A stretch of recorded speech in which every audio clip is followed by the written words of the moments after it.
Jika ternyata gereja itu ternyata nihil, gereja itu ternyata bohong, gereja itu ternyata tidak ada, maka ini adalah sebuah penggunaan cara yang tidak layak dan tidak terpuji.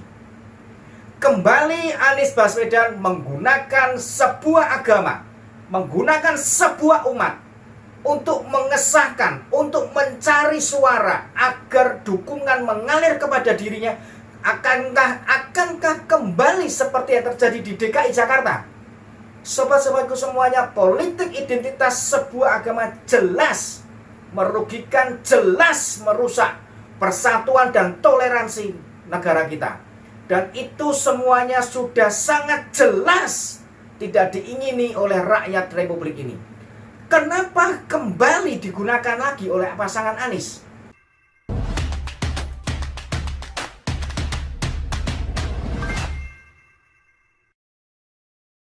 Sobat-sobatku semuanya, Pilpres sebentar lagi akan kita jalani. Tinggal beberapa hari lagi. Kita juga sudah memiliki 3 pasangan calon yang masing-masing mereka sudah memasukkan berkasnya ke KPU untuk diteliti apakah mereka memenuhi syarat sehingga mereka boleh secara resmi menjadi calon yang akan dipilih oleh rakyat. Kita semua belum mengetahui apakah ada yang tergerus atau apakah ada yang dinyatakan tidak sah, sehingga hanya tinggal 2 atau mungkin tinggal 1. Kita belum mengetahui hasilnya dan tentunya kita semua menanti-nantikan. Sobat-sobatku semuanya, beberapa waktu yang lalu saya mendapatkan sebuah foto, di mana foto ini membuat saya sangat penasaran sekali, membuat saya sangat ingin mencari tahu kejelasan dari foto ini. Foto ini diambil di sebuah tempat di kota Semarang. Di foto ini tertuliskan, nemu satu lagi di perempatan Puri. Puri adalah sebuah wilayah yang dikenal di kota Semarang, di mana itu adalah kawasan sebuah daerah atau kawasan sebuah perumahan yang lumayan besar di kota Semarang. Di foto itu terpampang jelas ada sebuah baliho dengan tulisan kami jemaat JPCC, Jesus Christ Community Church, mendukung dan mendoakan kemenangan pasangan Amin. Amin untuk semua golongan, amin untuk Indonesia. Dengan ada foto Anies Baswedan dan Muhaimin Iskandar sebagai calon capres dan cawapres dari Koalisi Perubahan. Yang menjadi keinginan tahu saya adalah nama dari gereja itu. Saya merasa asing dan saya baru sekali ini mendengar. Saya kemudian menyebarkan foto ini ke beberapa teman, ke beberapa grup WhatsApp yang saya ikuti, dan ke beberapa pendeta gembala sidang yang saya tahu dari mereka ini adalah pendeta-pendeta yang memiliki jemaat yang melakukan ibadahnya di kota Semarang. Saya minta mereka untuk mencari tahu apakah ada gereja dengan nama JPCC ini. Jika ada, itu di mana letaknya, alamatnya, dan siapakah gembala sidangnya, dan bagaimanakah keberadaan jemaatnya. Sinode apakah gereja ini, di bawah aras gereja apakah gereja ini. Ternyata dari semua teman dan pendeta yang saya hubungi, mereka kompak mengatakan tidak pernah mengerti, ada yang mengatakan tidak pernah mendengar, dan ada yang mengatakan gereja apa ini. Saya pun membuka Google dan saya mencari di situ, saya masukkan nama JPCC dengan nama yang lengkap, muncullah sebuah akun Instagram dengan nama Jesus Christ Community Church, persis klop dengan apa yang tertulis di baliho itu. Akhirnya saya klik IG itu. Sobat-sobatku semuanya, apa yang saya dapati, halaman kosong, tidak ada postingannya satu pun, satu kiriman pun tidak ada yang diposting. Padahal di IG itu tertulis bahwa dia memiliki pengikut sejumlah ribuan orang, yang tentunya tidak mungkin di antara ribuan itu, atau bahkan pendeta atau gembalanya pun tidak pernah memposting satu foto. Minimal jam ibadah gereja tersebut pasti tertulis harusnya, jika memang tidak pernah memposting apa-apa. Hampir semua gereja memiliki akun medsos, dan hampir semua gereja memposting kegiatan-kegiatan sosial yang mereka lakukan, memposting ibadah-ibadah mereka dan jam-jam ibadah yang mereka laksanakan setiap minggunya. Nah, sobat-sobatku semuanya, satu hal yang membuat saya bertanya-tanya, sebetulnya gereja apa ini?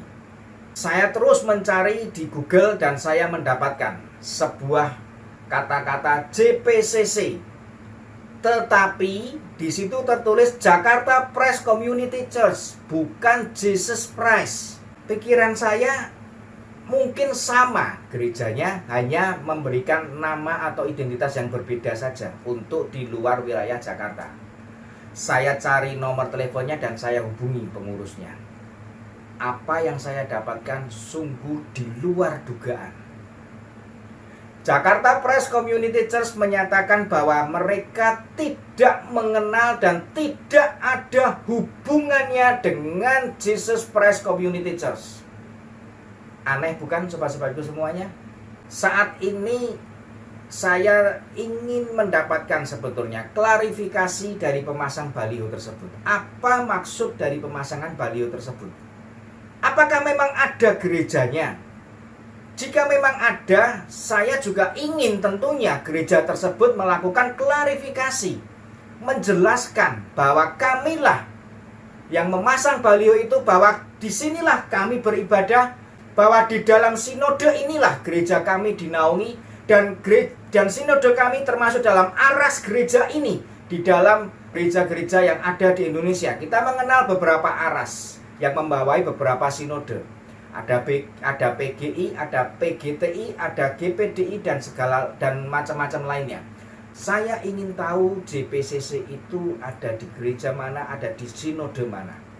Karena hal ini tentunya sangat membahayakan. Di situ jelas-jelas tertulis gereja ini mendukung dan mendoakan. Tujuannya apa? Tentu tujuan dari pemasang baliho ini adalah ada gereja ini yang mendukung. Di situ tertulis untuk semua golongan, untuk seluruh rakyat Indonesia. Tentu harapannya adalah gereja yang lain, ayo ini loh, kami mendukung ini dan mari silakan, ayo dukunglah. Ini ada. Kami sudah memulainya. Itu adalah sebuah hal yang boleh terjadi dan kami tidak akan bisa melarang. Itu adalah sebuah pilihan. Tetapi jika ternyata gereja itu ternyata nihil, gereja itu ternyata bohong, gereja itu ternyata tidak ada, maka ini adalah sebuah penggunaan cara yang tidak layak dan tidak terpuji. Kembali Anies Baswedan menggunakan sebuah agama, menggunakan sebuah umat untuk mengesahkan, untuk mencari suara agar dukungan mengalir kepada dirinya. Akankah kembali seperti yang terjadi di DKI Jakarta? Sobat-sobatku semuanya, politik identitas sebuah agama jelas merugikan, jelas merusak persatuan dan toleransi negara kita. Dan itu semuanya sudah sangat jelas tidak diingini oleh rakyat Republik ini. Kenapa kembali digunakan lagi oleh pasangan Anies? Apakah boleh? Boleh, tetapi sebetulnya jangan seperti ini jika ternyata gereja ini tidak ada. Apakah boleh? Boleh, tetapi sebetulnya janganlah kembali menggunakan sebuah agama. Karena jika politik Anda campur dengan agama, kejadiannya tidak akan jauh bedanya dengan yang terjadi di Jakarta. Umat akan terpecah belah, rakyat akan terpecah belah. Bahkan di antara umat timbul permusuhan yang tidak bisa dielakkan.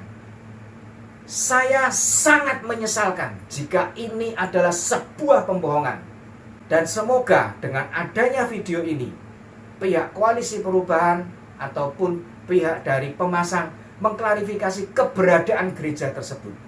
Kita semua tidak bisa melarang pilihan, kita semua tidak bisa melarang hak warga negara ini. Kita semua mengerti bahwa ada organisasi radikal intoleransi yang saat ini sudah dilarang oleh pemerintah Indonesia untuk menjalankan kegiatan organisasinya karena terbukti dari kegiatan-kegiatan yang mereka lakukan merusak tatanan bermasyarakat di Republik ini, mengakibatkan benturan-benturan yang terjadi di Republik ini. Salah satunya Pilkada DKI yang tidak mungkin bisa kita lupakan sepanjang masa kita ada di Republik ini. Dan sobat-sobatku semuanya, bukan sebuah berita kosong atau bukan sebuah berita bohong jika Alfian Tanjung, yaitu pimpinan dari HTI, yang terang-terangan di dalam videonya yang sudah beredar dan berita yang sudah beredar bahwa dia akan mengerahkan dukungannya untuk mendukung Anies Baswedan, dan jika memang Anies Baswedan memenangkan Pilpres 2024 ini nanti, dia akan menagih janjinya kepada Anies untuk kembali menghidupkan HTI yang sudah dilarang oleh pemerintah, yang kita tahu bahwa HTI tidak menerima Pancasila dan HTI membawa sebuah ideologi baru, yaitu khilafah, sistem khilafah yang diharapkan bisa mengganti Pancasila sebagai falsafah hidup kita berbangsa dan bernegara. Sobat-sobatku semuanya, apakah hal ini akan kita diamkan? Apakah hal ini akan kita biarkan? Kita semua hidup di bumi pertiwi ini, kita menginginkan hidup yang aman, tentram, dan damai. Dan jelas-jelas Pancasila adalah satu-satunya ideologi bagi kita untuk hidup berbangsa dan bernegara. Dan melalui Pancasila, jelas bahwa kita yang berbeda-beda di Republik ini, baik suku, agama, ras maupun golongan, disatukan untuk bersama-sama membangun negeri ini agar kita semua bisa hidup layak, agar kita semua bisa hidup sejahtera. Perbedaan yang ada bukan untuk membuat kita permusuhan, tetapi melalui perbedaan yang ada, justru dengan Pancasila ini kita harus bisa mempersatukannya. Bhinneka Tunggal Ika, tidak bisa dipisah antara Bhinneka, Tunggal, dan Ika. Sobat-sobatku semuanya, kita harapkan Pilpres 2024 nanti berjalan dengan aman, berjalan dengan damai. Silakan pilih di antara pasangan yang ada, dan marilah kita di dalam melakukan proses pemilihan ini, kita hindarkan kampanye dengan mengikut sertakan hujatan, kebencian, dan yang lain-lainnya sehingga bisa menimbulkan permusuhan di antara warga negara Republik Indonesia. Kita lihat visi misi mereka, program-program mereka, dan rekam jejak mereka selama ini. Apakah mereka pantas untuk dipilih? Apakah mereka pantas untuk menjadi presiden ini? Apakah mereka bisa menjalankan pemerintahan Republik Indonesia dengan baik? Apakah mereka bisa meneruskan pembangunan yang mana fondasinya telah diterapkan dan telah ditaruh oleh Bapak Presiden Joko Widodo? Apakah mereka bisa menjaga persatuan dan kesatuan? Dan apakah mereka bisa dan akan tetap memegang Pancasila sebagai satu-satunya ideologi kita berbangsa dan bernegara? Sobatku semuanya, tentukan pilihan Anda dan mari kita berkampanye damai, kita berkampanye yang santun, dan kita berkampanye untuk menuju Indonesia maju dan Indonesia sejahtera.